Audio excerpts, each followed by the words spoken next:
Canada में अभी recently G7 summit हुआ जहां दुनिया के पावरफुल लीडर्स मिले ग्लोबल इश्यूज पे चर्चा की।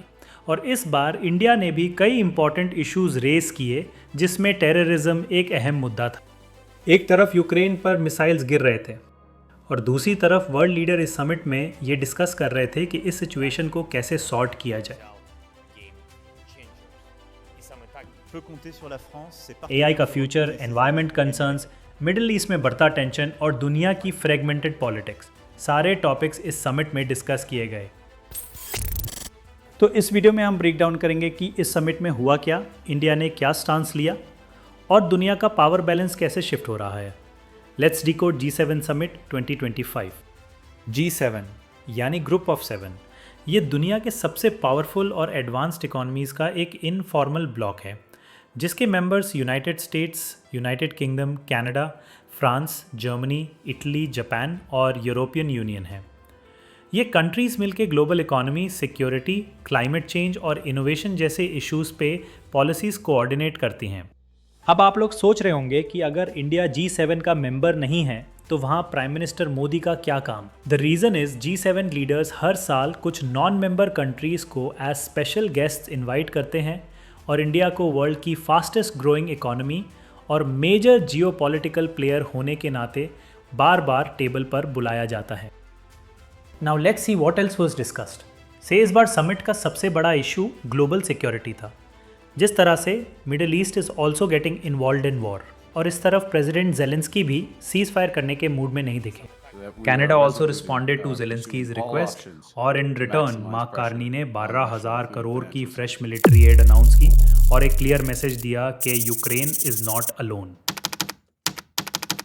सबसे अमेजिंग बात यह है कि प्रेसिडेंट ट्रंप आए तो जरूर, लेकिन उन्होंने ना कोई न्यू आर्म्स पैकेज अनाउंस किया, ना ही जेलेंस्की से मिले। ये एक सिंबॉलिक साइलेंस था जिसका मैसेज बहुत लाउड था। हो सकता है वो ये कन्वे करना चाहते हो कि उनका focus make America great again है and Ukraine is not their fight anymore.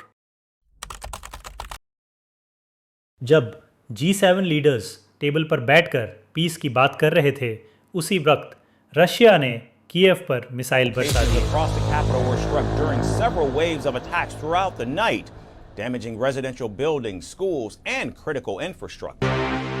People are taking it as warning from Russia that diplomacy का वक्त अब ख़त्म हो चुका है।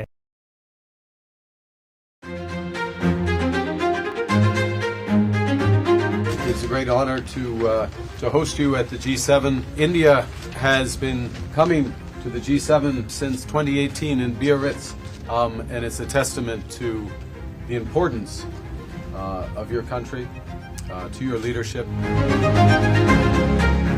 इस बार भारत का एजेंडा क्लियर था, टेररिज्म, टेक इनोवेशन और ग्लोबल साउथ की आवाज उठाना। Prime Minister, it's a great honor to host you at the G7.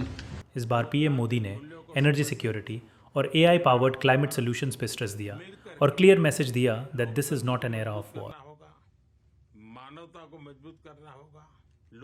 Prime minister Modi ने ऑपरेशन सिंदूर के बारे में भी बात की और बताया कैसे इंडिया ने POK में चल रहे टेररिस्ट कैंप्स को निशाना बनाया। और G7 में मोदी ने सीधा संदेश दिया कि टेररिज्म को लेकर इंडिया का जीरो टॉलरेंस का स्टैंस एकदम क्लियर है। PM मोदी ने PM मार्क कार्नी से सेपरेट मीटिंग भी की जहां दोनों कंट्रीज़ की visa services restart, high commissioners reappointments और इकोनॉमिक टॉक्स को वापस ट्रैक पे लाने के लिए डिस्कशंस हुई। आज के टाइम में G7 जैसा ब्लॉक तभी रेलेवेंट बनेगा जब वो इंक्लूसिव बनेगा। इंडिया जैसे इमर्जिंग पावर्स ग्लोबल साउथ की आवाज़ लेकर आते हैं जो क्लाइमेट फाइनेंसिंग, एनर्जी एक्सेस और टेररिज्म पर कॉन्क्रीट एक्शन मांगते हैं। आपको क्या लगता है, क्या G7 अब भी दुनिया का मॉडल कॉम्पस है और क्या इंडिया को एक परमानेंट ग्लोबल सीट मिलनी चाहिए? कमेंट करके बताएं। और अगर आपको ऐसे इंटेलिजेंट ब्रेकडाउन्स पसंद आते हैं, लाइक कीजिए, शेयर कीजिए और चैनल को सब्सक्राइब करना मत भूलिए।